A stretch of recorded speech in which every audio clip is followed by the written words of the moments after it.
Hey everybody, it's Mark Ruggiero here, Clark Commando 1983. Just got back from GMT West the other day. That was a phenomenal time. Was able to do the Entente move here for the Guns of August for my Learn to Play After Action report. So here I am ready to do another video. Get some chemo coming up tomorrow. It's gonna suck ass, but sorry is what it is. And so let's get started. I did want to point out a couple of things, or one or two things. So I'm using the what edition? I said third edition rules, fourth edition rule book. My bad, I keep calling it third. That's available off of Board Game Geek. I am using the optional mobilization rules, which I believe replace the replacement and reinforcement rules. And I'm showing you the chart here. Where is it? Let me look here. Because France, when you print it out, France, 14 personnel points, and I wrote in a 0 there for 20 supply points. It shows 2. If you, was pointed out to me on Board Game Geek that if you read the article in the General, and this is the issue of the General, they had the original articles in it, iconic Roger McGowan cover art, I love it. It says 20. So one thing that is interesting about that rule, and I am using it, is that you tend to end up with a little bit less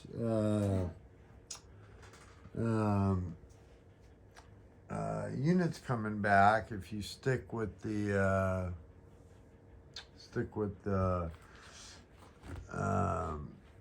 original units and don't start breaking down into lesser quality units.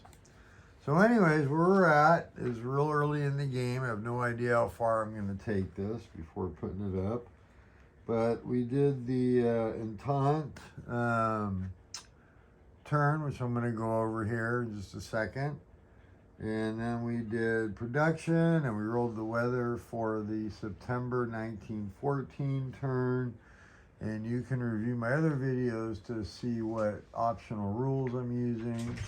Also note in the book itself, the variable entry chart, if you use that, which I'm using, and I'll go through the die rolls I made for that. Let's see, where is it here?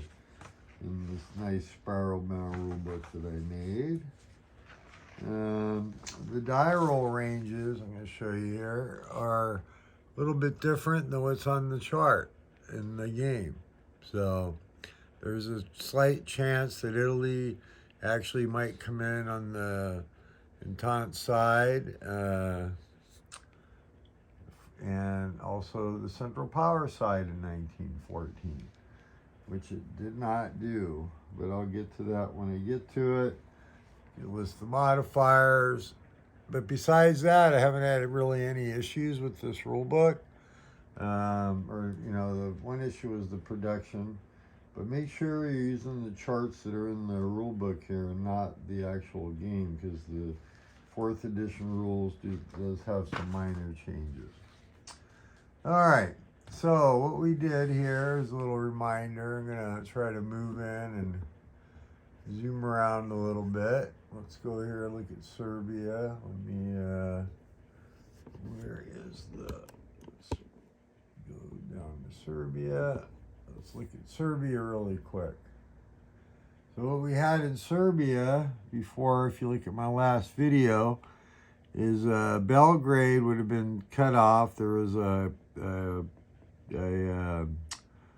weak Austro-Hungarian cavalry unit here in hex DD 26, and we had Serbian 243 here, but the Zocs would have isolated Belgrade, which would have meant after 3 turns it would surrender.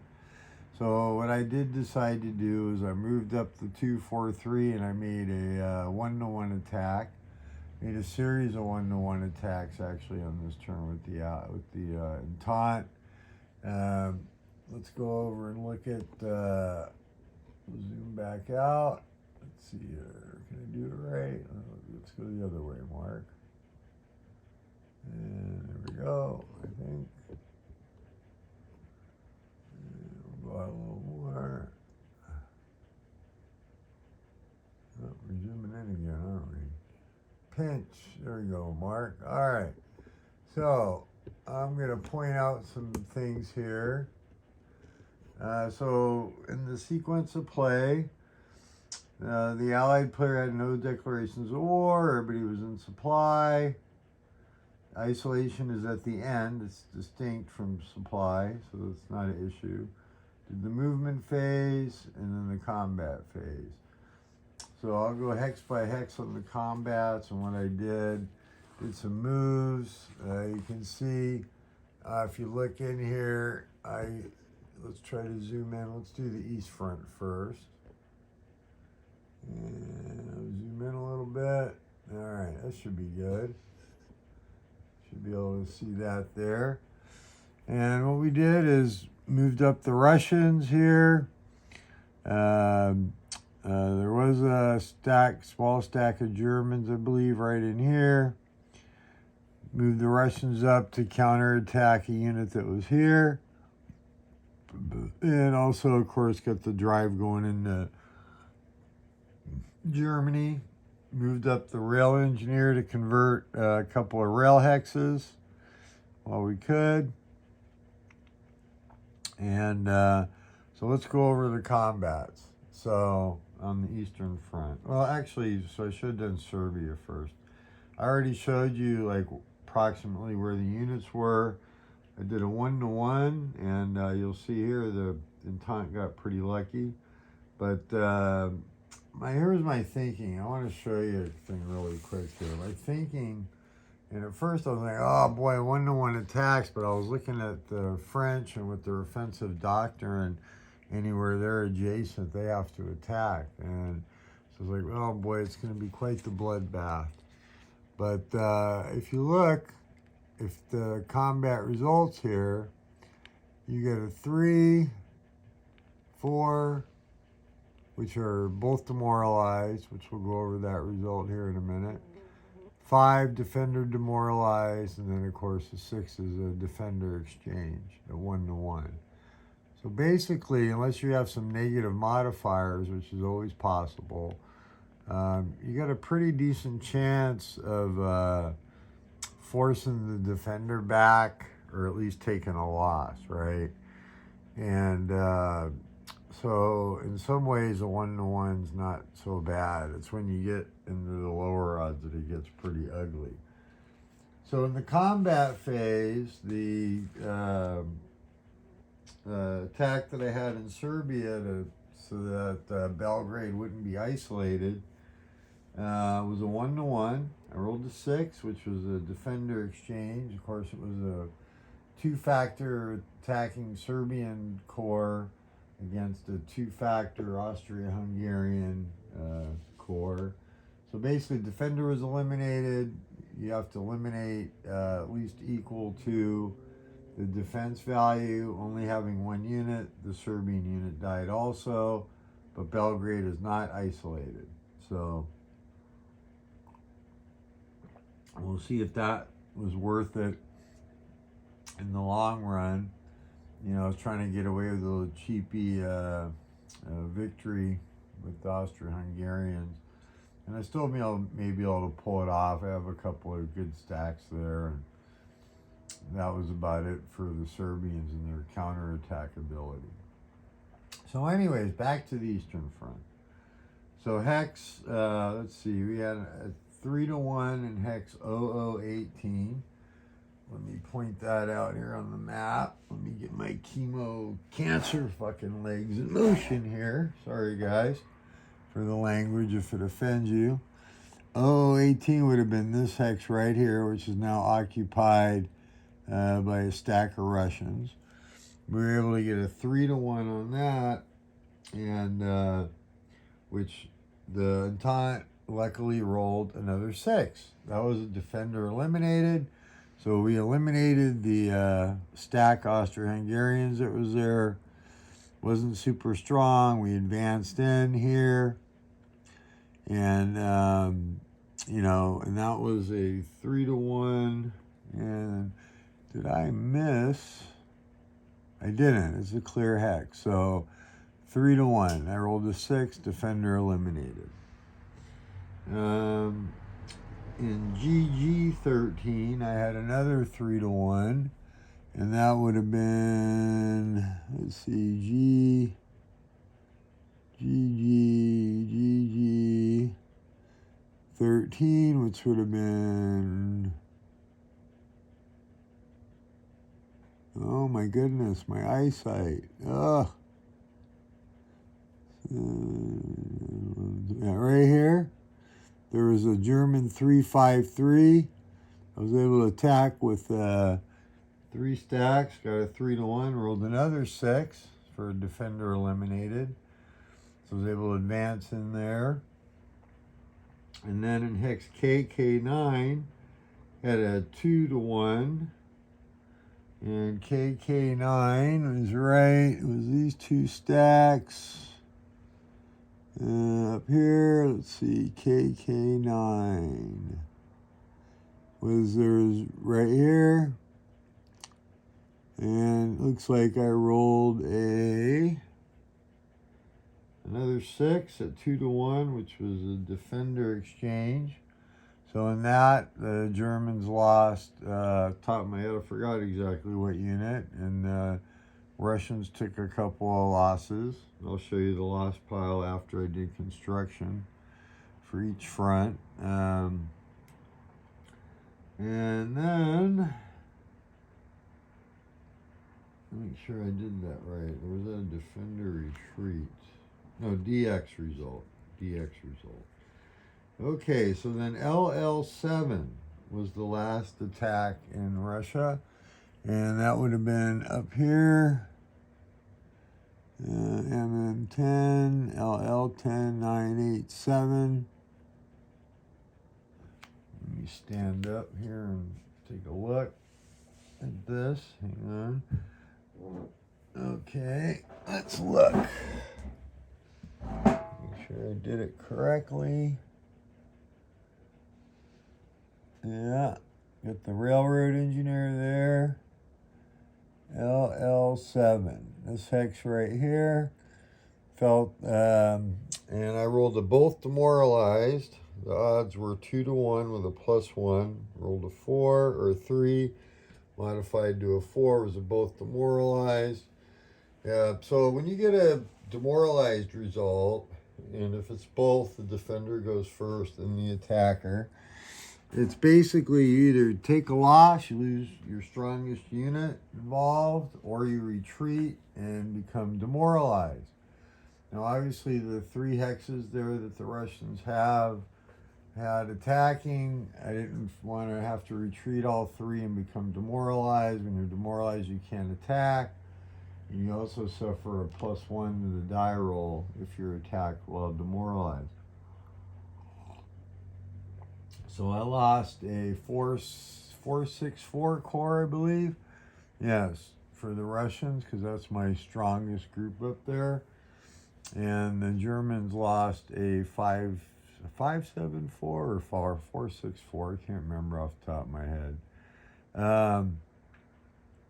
But anyways, so that was the result there. So a little bit of movement in Austria-Hungary, set some stuff up for the Central Powers to deal with on their turn. There's some serious, some issues going on. We have to start transferring some troops from the Western Front, which is the objective of the Russians.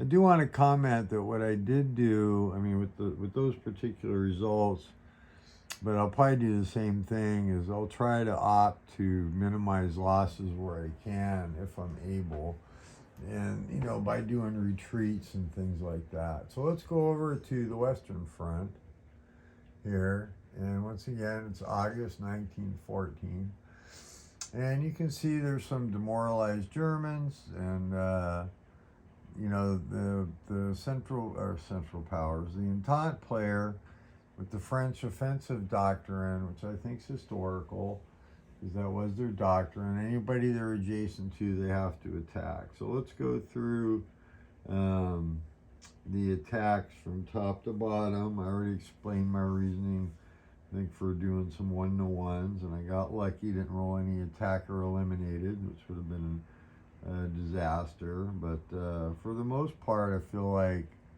and I could be proven wrong later, that particular attack, depending on the situation, maybe isn't all bad. So in Belgium, so let's point out the hexes again. We had an attack in hex J9, 1-to-1, and this again is the Entente turn. And J9 would be J8, 9 was an attack back here. In fact, it would have been right here. Is that right? I think I wrote down the wrong hex. Anyways, so both demoralized. I think I wrote down the wrong hex. I think it should have been this hex here. Unless I can't see. Oh, that's I. So no, J9 is this hex right here. My bad. I got some new readers coming, so hopefully my eyesight will be a little better. But basically rolled to both demoralized, and once again, didn't want to retreat from that because as the attacker, you got 2-3 stacks attacking, and to give up all those hexes, not so great. So the French lost to 4-6-4, and the Germans, let's see, I believe that was the attack, yeah, where they, yeah, they retreated. No, they didn't retreat. These guys retreated out of here, that's it, yeah. So anyways, they also took a loss, which needless to say was a 5-7-4, but they didn't want to give up the hex. And I guess I need to take a little bit better notes. So the next attack was in hex L12. It was a 2-to-1 +1 because of the artillery. And there again, got a both demoralized result.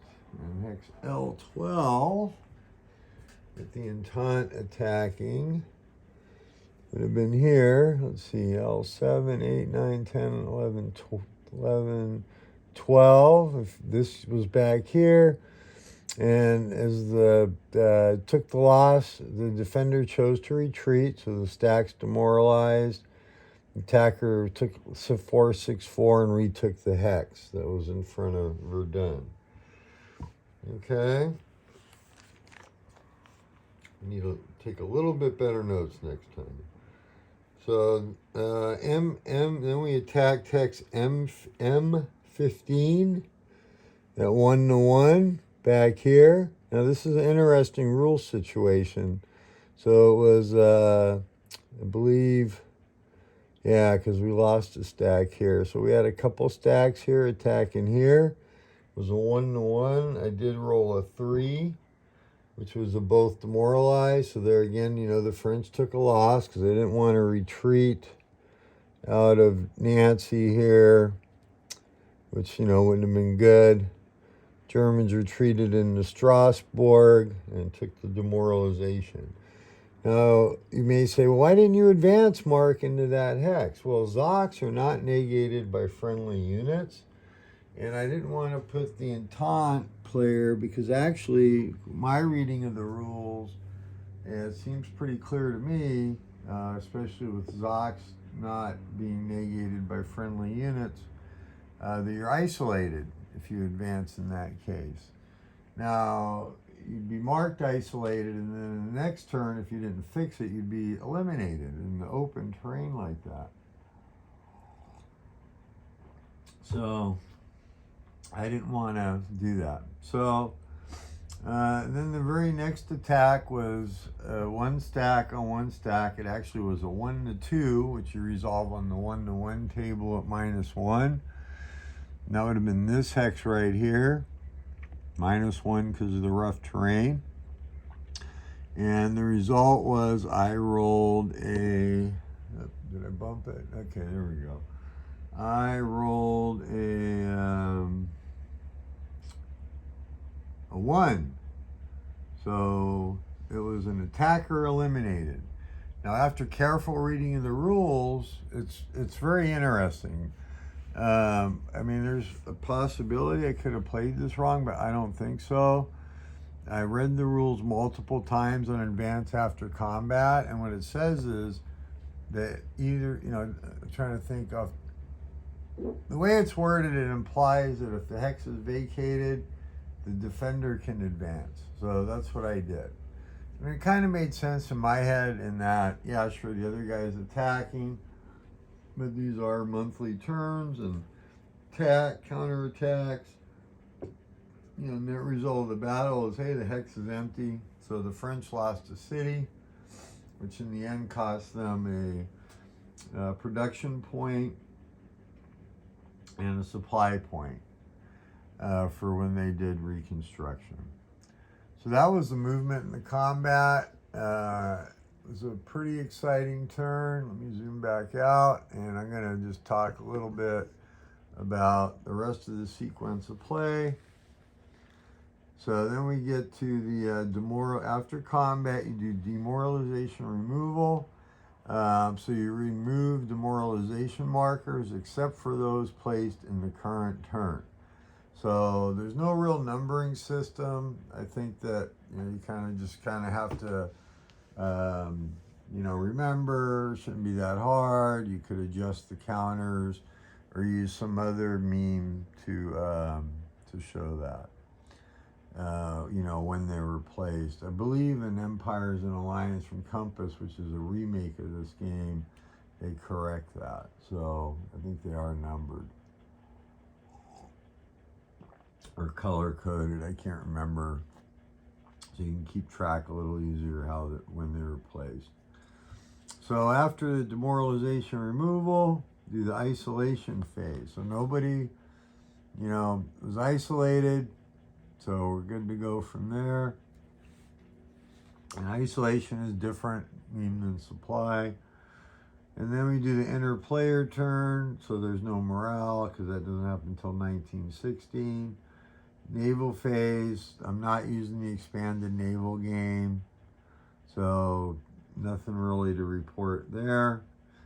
And then we did the reinforcement phase. Now this is where normally, if you're not playing with the mobilization rules that I'm using, out of the optionals in the 4th edition, you'd consult the reinforcement track, bring in your new player, new units, and spend your replacement points. So I am going to show you, it's not maybe a super good picture. Maybe I should have showed before and after. But you have the dead piles here.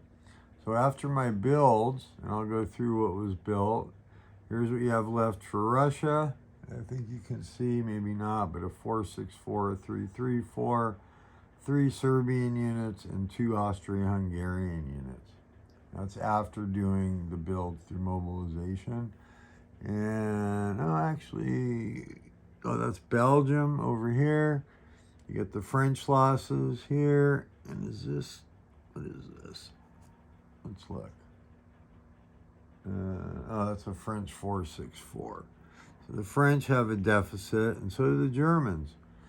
If you can see there, the Germans and the French, after both going back and forth, took some fairly heavy losses. And like I said, as an observation, using the optional mobilization chart, what you do is, and I'll show you the chart again here, you have X amount of production points available per country, and then you spend them, and along with the supply points and the costs.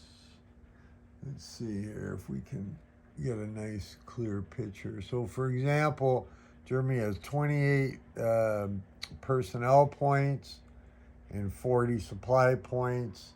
And then by unit type, here's the cost in personnel points. Whoops. There we go. And supply points. And then it's how many months it takes. So if you look over here on the turn record chart for the west front, here's the different builds I have for different countries. And the 353s take 1 turn, 464 2 turns, and 574s in artillery take 3 turns. So you just count them out, you place them, and that's when they will arrive.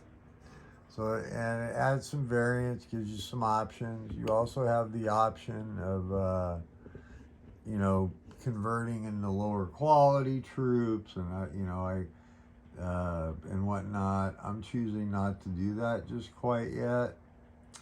So, and then, but I feel like the production and mobilization rules give a little more choice to the player. And adds a little bit more to it. You don't have to use it, but I think that it has some value, so I'm using it in my current game. Then we go over to, let's see here. So after we did the builds, and the optional rule, once again, I believe replaces the reinforcements, which that's for sure.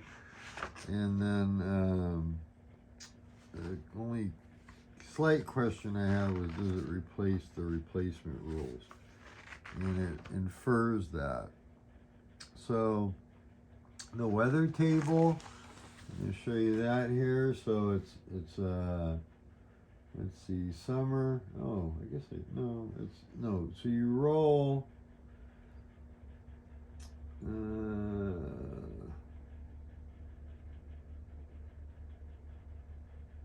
You roll weather at the end for the next turn. So, you know what? I'm going to look, make sure I did that right. I'm looking at the chart. Let's make sure, see what it says. Well, it's not August. You're rolling for weather for September, so that's what I did. But it makes it's a little bit, looking at the chart, and I'll show you why in a second here. Weather phase, page 22. And there's a good table of contents and a decent index in this game. Weather. During the weather phase of each game turn, the central power rolls 1 die. It consults the weather table to determine the weather on each front for the next game turn. Okay, I did it right by cross-indexing the next month. So it's broken up. Let's get a little clarity here. So autumn, right? September to November. And my die roll for the weather. Oh, I need to go over the variable entry rolls, don't I? I'll do that in just a second. Was a 5. So we go over the 5, which gives us mud on the western front and mud on the eastern front. So mud. Effects of mud. All movement allowance are reduced by 1 movement point. The non-rail portion of the supply path is reduced to 4 hexes. And that's it. So it's mud on both fronts.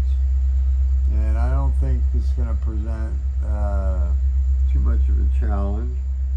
The snow, it's a different story. But it does crimp things a little bit with supply and whatnot. But we're at the beginning, so don't have any really deep penetrations anywhere. So I did say, forget the variable entry. You roll in August, November. So that would be, let's see, August, and September, October, November, then December, then February, then May, then August. I believe you roll quarterly. Yes. You don't roll every turn. Yeah, let's look that up too, just so I can be really clear.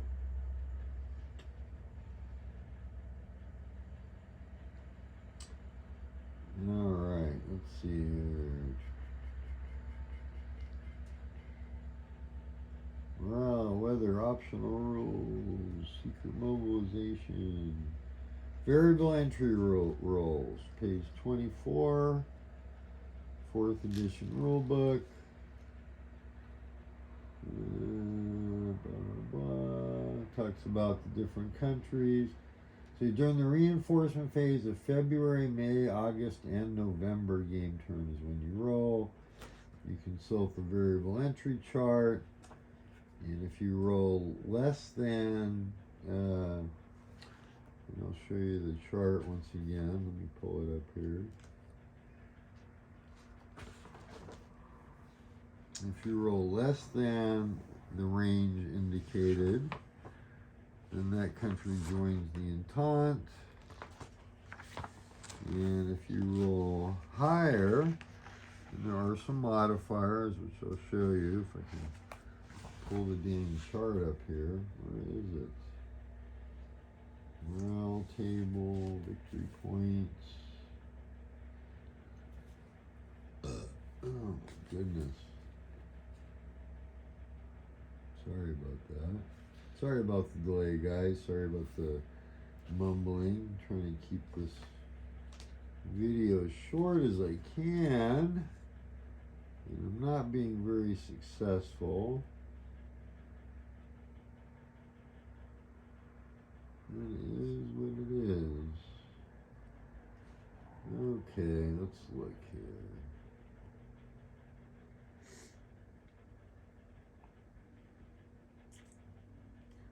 Page 44. Okay, we're off by one page. Here we go. All right. So I'm going to show you here, and we're at 30 minutes.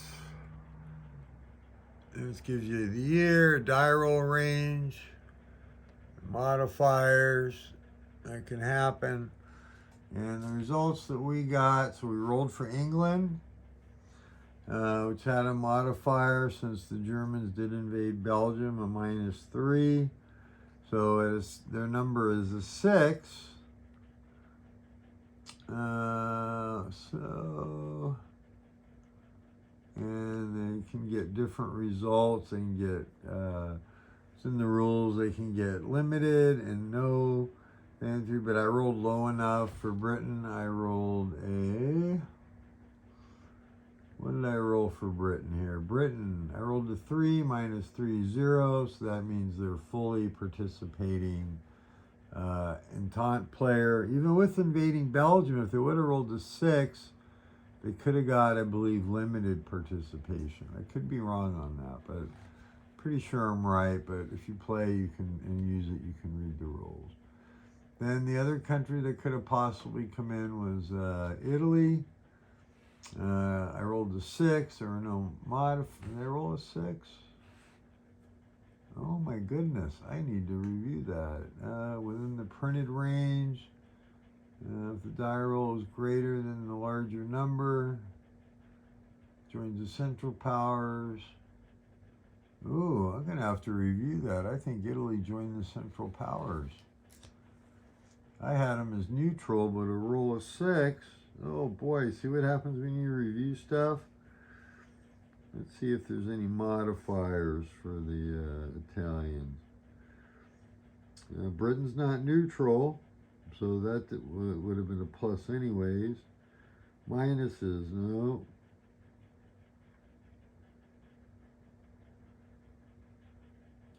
And yes, it looks like not applicable to Italy. Which modifier is that? Oh, submarine warfare. Okay. And not applicable to Britain as if Britain's neutral. And then only applicable to Britain if the Central Powers declared war on Belgium. Okay, well, I rolled a 6. So that means actually Italy joined the Central Powers. Oh, that's exciting. Okay. So they're going to honor their commitment. Join Central Powers. That's going to change up the game quite a bit. Wow. Okay. All right. We're having some fun now. And then, of course, die roll for Turkey. Basically had a 50-50 chance to join the Central Powers. And they rolled a 2, which means they're neutral. So that gets us through the August turn. I don't know how far I'm going to play into this, but I will be working on it some more. So this is video number 4, Avalon Hill Guns of August. and using the 4th edition rules on board game from Board Game Geek. And this is Mark Ruggiero, Clark Commando 1983, signing off. So up next, thanks for watching. Like, share, subscribe, and thanks for joining me this evening. I really appreciate it. It's very helpful on my journey doing this whole dive. Pretty excited once I get the space to start a Avalon Hill Angio, which means I'll probably put this away when I get there. But I want to cover the rules, and I'm going to keep going on this for a bit. Really enjoying my trip down memory lane, and hope you're enjoying it too. Please comment, all that good stuff. Thanks for watching. Have a good day. Bye.